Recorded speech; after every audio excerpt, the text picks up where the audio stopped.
Woman's shock at brazen assault after pro-lifer hits campaigner with car outside city's Chalmers clinic. Why, this sounds like the Charlottesville incident Mark II, doesn't it? This sounds very serious. Let's see what else has been happening. Edinburgh pro-choice campaigner allegedly run over by anti-abortion protesters outside Chalmers Centre. This sounds absolutely shocking, doesn't it? Well, let's investigate.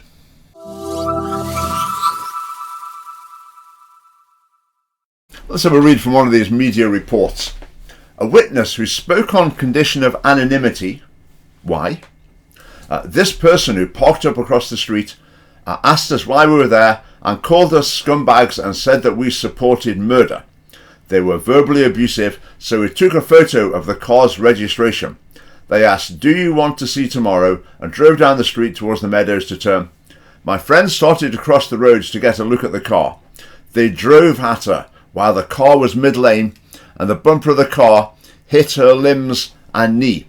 She staggered back and leaned over the engine. I'm not sure how you stagger back and lean over the engine. Anyway, finally the driver stopped and drove off. In the light of the attack, we no longer feel safe enough to attend the counter-protests alone due to the fear of intimidation. My friend was too scared to report this to the police. This happened on the 8th of October, by the way, so we're talking a couple of weeks ago. Police Scotland confirmed that they had had no report of the incident. So what evidence have we got here? Some reports from campaigners who want to remain anonymous haven't reported it to the police, and yet this just gets the headlines in the newspapers. They set the narrative because the compliant media say, yep, this is from the right side of the argument, so we'll give you the headline and we'll create the impression that there are pro-lifers running over pro-abortion campaigners in the street in Edinburgh. That's the impression created. And it is a downright lie. Downright lie. But that's the media in Scotland. That's what you're going to get. So, as I say, this woman with this report, making this report, it is a downright lie. If there's some prosecution made and she can prove that this did actually happen, then they can sue me if they want to. But I'm saying, as I say, it's just an outright lie. Right, I wasn't actually there at the time. I've been to this vigil from time to time in Edinburgh. I wasn't there at the time this happened, but I've heard accounts to be able to piece together what's happened. And this is what actually happened. Is that there was a couple of ladies there in the vigil with their placards, offering help, etc. They'd be standing there praying, chatting, and someone came along in a car who was a supporter of the pro-life cause, and he brought them some coffee and donuts. So, okay, very nice. And then some of the people from there was a counter demonstration on the other side of the road. They started interacting with him. Generally, the counter demonstrators are pretty aggressive, foul-mouthed, unpleasant, abusive. I mean, that's quite normal. So they entered into an exchange with him. And unfortunately, this gentleman rose to the bait, and the insults were hurled in either direction, which is a shame. But anyway, so that's what happened. Just to clarify, this gentleman who turned up in his car and got into this altercation with the counter demonstrators, he wasn't connected to the vigil in any way. So then the man drove off down the street, turned around at the bottom of the street because you have to turn around to come back up again. And as he was driving back up, one of the counter demonstrators walked out into the middle of the road right in front of his car and made him stop in the street and tried to put something on his windscreen, some piece of literature or something on his windscreen. So again, he told her to get out of the way or whatever. Eventually she did, and that was that. Okay, so that's the story, and that turns into the headlines that we get there in the newspapers. What effort was there by these newspapers to do any sort of investigation? Well, minimal. It fits the narrative, so they'll publish the story. I mean, obviously, if that really happened, run over. If someone is run over by a car, you call an ambulance, not a journalist 2 weeks later. You call an ambulance. So that's just obviously a downright lie. Hit by the car, if that happened, if someone really drove a car into someone deliberately, you call the police immediately, don't you? You're frightened to report it to the police. What a laugh. They're basically frightened to expose that they're just trying to make something out of absolutely nothing, which is what this is. So, what else has been going on at the vigil? Well, lots and lots. So I'll give you a bit more truth So you can correct the impression that would be given by MSPs, Nicola Sturgeon, and the Scottish media. Now you can see the game being played, can't you? Because there's people campaigning for buffer zones. They want these vigils stopped near to abortion clinics. They want them stopping. So in order to make their case, they have to come up with stories of women trying to access them being intimidated or frightened or whatever. And there actually aren't any stories like that. So they've got to make them up. They've got to come up with something. And this is one of the things that they've come up with. Now Edinburgh Council, of course, is playing along. So the council put out a statement saying, anyone experiencing intimidation or threats should contact the police. Adam McVeigh, council leader, said, nobody should have to experience intimidation when accessing medical care. I quite agree. But the implication is that some people are experiencing intimidation, but it's just not true. We would encourage anyone who attends these facilities and who experiences intimidation or threatening behaviour from the protesters, for which the probability of that happening is zero, absolutely zero, encouraging them to report it to Police Scotland. So it's all been part of the game, working up this false narrative of intimidation and threatening behaviour. Then lo and behold, that was actually at the Vigil a couple of days ago, and up drew a police vehicle. Stopped right in front of the Vigil. The big door opened, and out got a young woman, and the police got out as well. They looked at the people in the Vigil very closely. Then the woman got out, crossed the road, entered the Chalmers clinic. Doesn't just do abortion, it's other things as well. Entered the Chalmers clinic. Then the police vehicle drove away. Now, I believe the most likely explanation for that, I'm not certain, I think the most likely explanation is that the back-off campaigners are trying to play this. They're saying, look, if we can get people to say we're so frightened, we had to ask the police for an escort, then it just builds up the narrative, doesn't it? Then when they discuss this in the Parliament or Council or whatever, they might ask the police for their view. And they'll say, right, police, what's your view on buffer zones? And they say, well, some women contacted us. They were so frightened, we needed to escort them to the facility. And in a sense, the police have been honest in the fact that they're telling a story of something that did happen, even though the police are actually being used to make a point. These people are, it seems, are just basically wasting police time in order to build up the narrative that they want. So this young woman went into the clinic, was in there for an hour, just over an hour. Then she came out. The police weren't there when she came out. So she stood in the street opposite the Vigil, on the phone, having a jolly phone call, quite animated, quite good-humoured it seemed like. Obviously not too intimidated and frightened coming out. Then eventually she sort of wandered down the road, got a taxi, and off she went. So any suggestion that she was so struck with terror that she couldn't bear to walk down the street opposite a few people holding placards is completely blown out of the water by the fact that she stands there having a jolly phone call on the other side of the street. So the police have been used, but do they care? Probably not. The police know which side they're supposed to be on. I mean, let's face it, who are their paymasters? Who are their bosses? Well, it's the SNP.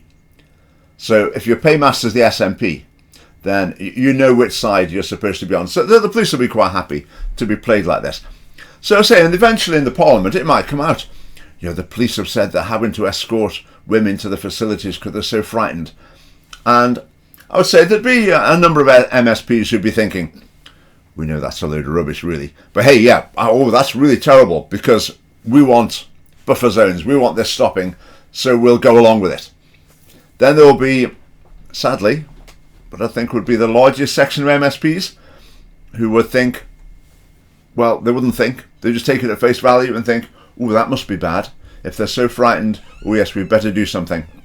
And they wouldn't think beyond that level. That would be the majority of MSPs, sadly. So that's the situation in the Scottish Parliament.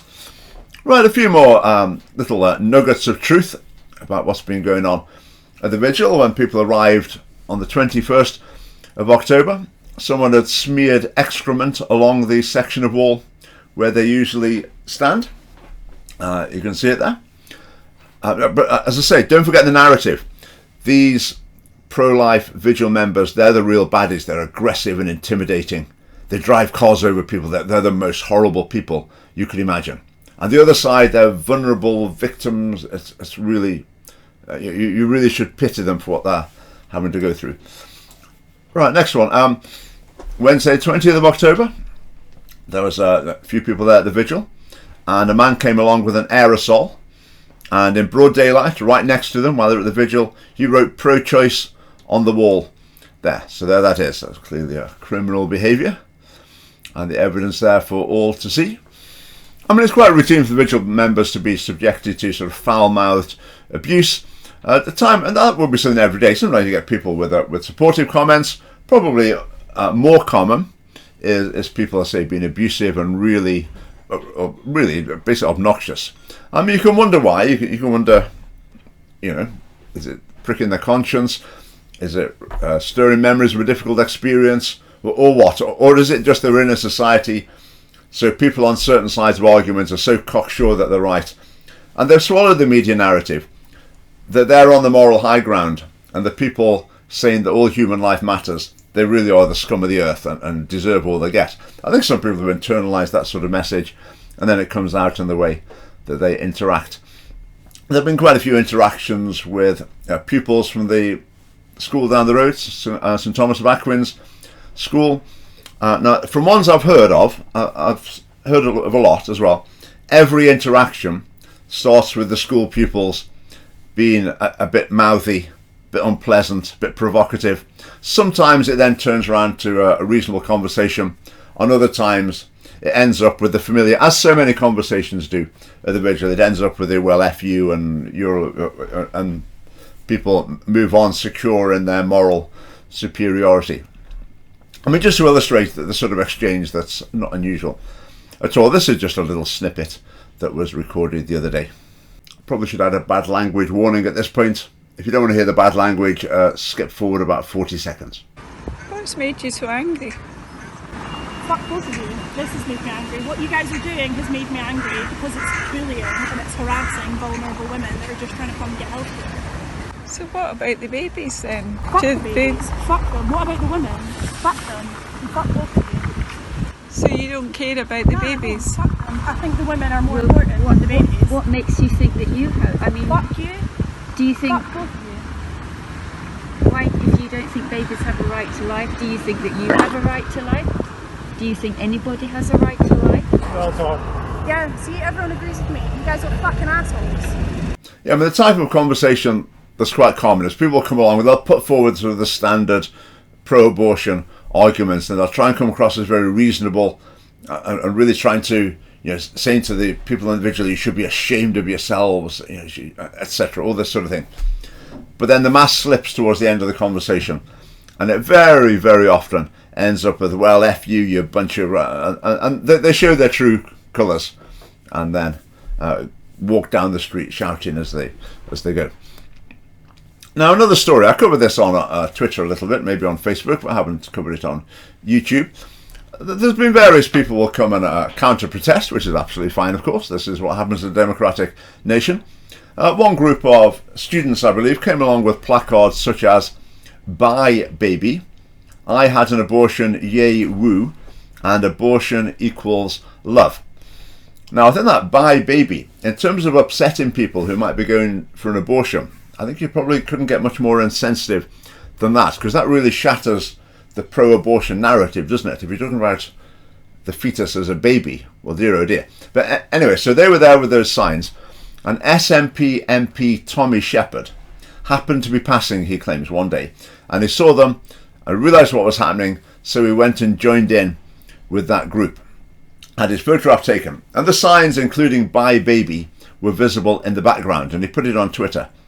And he got a slating on Twitter. Even people who were basically pro-choice were saying, whoa, what are you doing? Those signs are really completely out of order. That's outrageous. What are you doing there? And he subsequently apologised for failing to check what was on the placards, and he deleted it from Twitter. Now, before he did that, Tommy Sheppard tried to make the most of it from a PR point of view. He was obviously trying to align himself with what he saw as the right side. And in the media report, he was quoted as saying that the Vigil members looked sad-looking characters, which is pretty offensive. But that description is rather at odds with the narrative of aggression and intimidation, isn't it? But I would invite Mr. Sheppard to reflect what should be the emotional response to the mass killing of unborn children. I mean, is it right, the ones with the "I had an abortion, woo, yay"? Is that the right response? The joy? I mean, that's Nicola Sturgeon's response. She said she felt joyful when the Republic of Ireland introduced abortion. Or is a more appropriate response to be prayerful, reflection, and an offer of help? Well, I would suggest the latter is actually more appropriate. But from time to time, so NHS staff who are going in or coming out from work will come over to the vigil and say, that's illegal, you can't do that. Or other people as well, it's quite common, it's illegal, I'm going to report you to the police, you can't do that. It's just completely false, completely untrue. I often find in Scotland, though, people believe that if you're not part of the sort of secular, liberal, progressive consensus, then probably the police ought to come and do something about it. They're not quite sure what law it is, but they're pretty confident the police will come and be on their side and shut you up one way or another. Which, sadly, in some cases is not too far off the truth. The police is indeed highly politicised in Scotland. Now, amid all this, John Mason, SNP MSP, has courted controversy. He replied to a constituent. He actually said that he'd been to a similar vigil, not this year, in a previous year, and he restated his pro-life views. He said he thought the vigils are entirely peaceful, there's no intimidation, there's no abuse. So he, of course, has been dragged through the mud in the media. Uniformly, every publication that's done a story of it has just been completely unbalanced and has been slated. The SNP released a statement about it, basically saying abortion's not up for debate anymore. This debate's closed, and that's that. I mean, John Mason hangs on in the SNP by the skin of his teeth, I think. So it's great that John Mason has spoken up about that. There's just one difference I would have with John Mason over the issue. John Mason's view is that life begins at conception, every human life matters, and in terms of the vigils, which is very much a secondary issue, he's basically telling the truth about them, that they're not intimidating and threatening. It's just people expressing a view, and it's perfectly valid. Now, John Mason and I completely agree on those things, but whereas John Mason says, but I urge you to vote for the SNP in any case, even though the SNP has completely opposite policies, where I diverge is I say, no, actually vote for what you believe in. Because if you vote for a party that believes the opposite, you're effectively saying you don't think these issues are really that important. They're not a deal breaker for you. They're secondary issues in terms of political allegiance. Whereas in the Scottish Family Party, we try to make the most important issues the central issues, which means that we really go against the grain of the political establishment and the media in Scotland. So I thought you might find it interesting to have a little update as to what's been going on. The reason I've told that story is mainly to show again the way the media and the political establishment operate. Because mark my words, give it a few months, maybe if buffer zones end up being discussed in the Parliament, debated in the Parliament, we will hear of someone driving a car into protesters, and that will be part of the story. It will go unchallenged, and it will do the trick. It will convince the MSPs, because it doesn't take much, and that's the sorry state of affairs in the Scottish Parliament. So yeah, so hope that was interesting. Do get your conference tickets, 3 weeks today. So it's 13th of November, link below, and hope to see you there. Right, goodbye.